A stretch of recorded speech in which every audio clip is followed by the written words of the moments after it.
just a couple things. This is Apple's operating system. I just took screenshots from my particular cell phone. Now this, please bear with me, I'm slow to change. And I know there's a newer version of the operating system out there. However, this PowerPoint was made prior to the release of that information. So, but as I have looked, and it's all basically in the same spot. It just looks a little different. So as you can see, under general settings, everything starts with general, okay? Go to general under Apple. And then you can go to a variety of different places. This is the general settings. There you can see I can look at history. I can look at history on Thursday, on Wednesday, going back several days up to a week. I'm going to look at the most recent websites that they visited. I told you I'm a big baseball fan, so there we go. We got the Pony Elite website. We're searching baseball tournaments in the middle of October. But reading list, you got history. There's, just all the different things, and it's all right there for you to look at, just to go pull up. Again, it's under general, which will come up once you tap the settings button on the iPhone itself. You'll get this. And then you can go to a variety of different places. You want to look at general first. Let's see, what is our next one?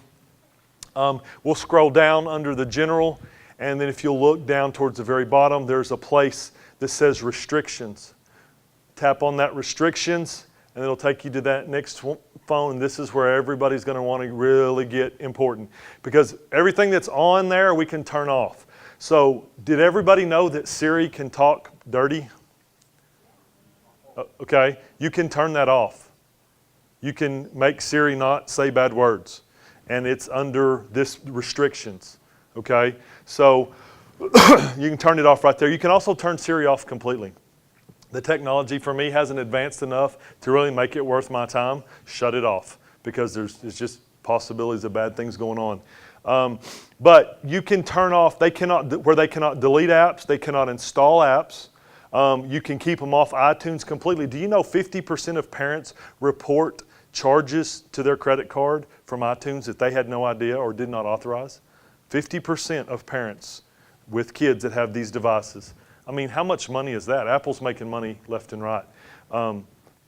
Now they have made it where your credit card information doesn't have to be on file for you to create an account. Go get it off there. Go delete it. You can go to the big, kind of off topic, but you go to the iTunes and go into your settings or your kids' settings and make sure that your credit card information is not there. Now, the problem with that is if you want to buy an app, then you have to reinstall it. But hey, you know what? Small price to pay for the fact that you're not going to, because I've been down that road too. My American Express card got dinged for $50 one month, and I thought, uh-oh, somebody's going to get a spanking. And I found the culprit, and we fixed it. But again, under enable restrictions, the best part about this is once you make all these changes to the iPhone itself, you put in a password that only you know, and they cannot get into it. They can't undo what you just did, okay? So that's the good part that Apple has helped us out with this one. Now, Android platform works I do not have an Android phone. I have played with. If you have one, anybody's got more experience than me with this, please raise your hand and let's talk about it. But it works very similarly to, there is some filtering restrictions, content filters that you can go in, put in a pin that only you know, and limit what they can and can't get to. There's nothing that is foolproof, though. I want to make that aware. Now with Android, since it is a Microsoft-based platform, what I mean is it's more like a regular PC that you use than what the Apple is. They have apps, the Mobile Watchdog, the M&M Guardian, Safe Cell Phones for Kids. Those are apps that you can install on those particular phones and help limit content there. It's like the Net Nanny, it's like the Web Watcher. It's content filtering, it's content limiting types of information. And you can certainly look into those. Again, research what works best for you, for your family, for your particular need as far as these particular phones themselves. Where can you find some of these parental type apps and things? Well, number one, the App Store, but you can start with your internet service provider. Oddly enough, Charter, AT&T, whoever you have, they have a really good assortment of tools where you can start filtering stuff at home. Your web browser, you can also go into Google, your Internet Explorer, your Google Chrome Internet Explorer. It has parental controls and filtering. Your computer itself has a whole section full of parental controls. And again, most of the time when you go to a parental controls thing in your computer, you can't screw things up. So you can click on buttons, and if it doesn't work, then do something different. For the most part, you can't really mess it up. So I encourage you to take a few minutes and play with it. Look at it. See if it's something that's going to work for you. Excuse me. Every tool includes a variety of features to meet all of our ever-expanding list of concerns. Those tools and controls can limit, block, or track internet activity from a variety of devices and report that activity via email or administration page. But remember this, that nothing is 100% reliable, and no matter what, a savvy kid, he's going or she's going to be able to figure out a way around some things. Not everything is foolproof. So what you need to take away from that, honestly, is that if you go back to what we started with, is communicate with your kids. Find out what they're doing, okay? Talk to them, find out where their heart is, what's going on in their lives. And then I say attention. Pay attention to what they're doing. Pay attention to changes in going on in them. Research. A few minutes, type in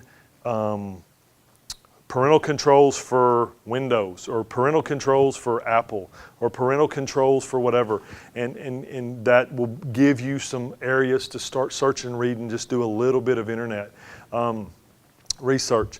But as far as specifics, again, I cannot tell you what's going to work for you, your family, your kids. That's something that you might have to kind of get experience with yourself. So having said all of that, I talked way too long, but I think it's important. I have a passion for it. Does anybody have any questions? I know you had a question about the Apple iPods and iPads specifically. My suggestions there would be, depending on what you're trying to accomplish, what level of security. If you're trying to take completely away the possibility they're going to access the internet, you can do that by, one, removing the Safari from it. That'll help. Number two, if you have a internet or Wi-Fi, block that with a password, and block it with the password that they don't know. If they want access, again, I do that at my house. If kids want access to our Wi-Fi system, bring me your phone. I will approve or disapprove access, and if I do, I put in the information. There's no need for them to have it. It just leads to problems later. So that's what I would do. Then I would go into the settings deeper on the iPod and the iPad and actually remove their ability to install apps. So now that I've turned off the Safari, I can keep them from installing a new browser by turning off the apps. And that should help that problem specifically. Now, under those restrictions, again, parents probably didn't know or may not know, is that you can also limit, because when you go to the App Store, you can buy the unrated version of a lot of things at the App Store, right?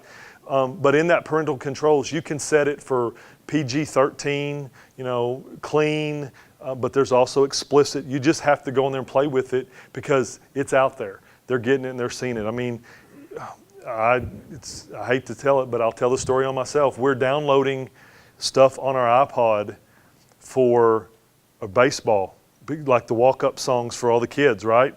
Well, we see whatever the title of the song was, and we like that. Well, the problem was there was another artist had a very similar name, and we downloaded his song inadvertently, and I didn't have the controls set. Well, the song we downloaded was explicit, and so when we pushed play in the middle of the baseball game, It wasn't take me out to the ball game.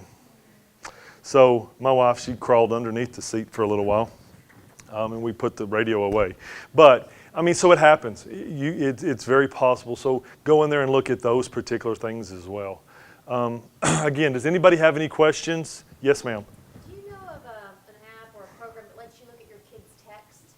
You see it on your phone? There are several out there that will track it. The problem with the iPhone and when you say apps, what has to happen is, for the most part, their text messages would have to be running through that app. And most of the time, what you would have to say, no longer use your little button that says text, now use this app for you to be able to track that. That's the problem with, because it's like a whole bunch of independent little programs, and that's what those apps are. So there's not really a very good one that tracks Apple. Android, they have some better tracking tools, honestly, than Apple does. But because Apple is so proprietary and we don't know that the new iPhone's coming out for, what date and all of those things, they keep a lot of their deep programming very secret, where Microsoft doesn't. I mean, the government has made them release parts of their operating system, so there's, none of those antitrust lawsuits and all that. So, but you can search through some of them, but I seriously doubt you're ever going to find anything that'll work for you to be able to go back. Now, there are some, like the Web Watcher and Net Nanny, that might interface with Apple, but what has to happen is you have to actually download that software onto those phones. I mean, you actually have to download those software. But as far as an app itself, probably not going to.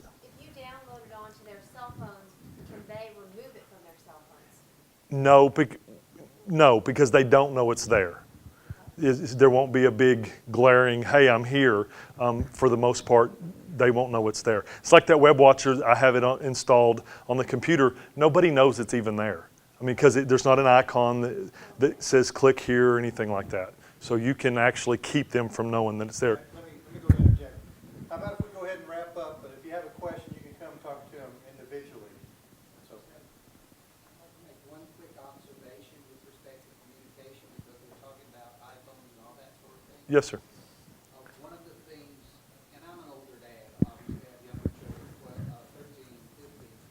One of the things that we do, that we insist that we do, is we have family dinner every night. And I've had kids from different families, Representative G at Grace Prep, who've come to our house, and they've said, we don't do this at our house. That's the number one way that communication happens with our house, is at family dinner. And my kids have said to me, just last week, one of the favorite things we do is family dinner. We've been to Scotland on vacation and Ireland, and I could have saved all that money and just had a family dinner. Yes. So I suggest that if you're not doing a sit down at the table, family dinner style, that's a great tool. Yes, it is. And that's really, if I have anything to leave you with, is as much as you can, because we live in the world of technology, the idea here is to take the cell phone out of their hand, take the technology out of their hands, put it away, and sit down and have a family dinner. That's the point, I think, more than anything, is there's things we can do to stop it, but let's put the cell phones down for a while, me included. Zach, thank you. Thank you.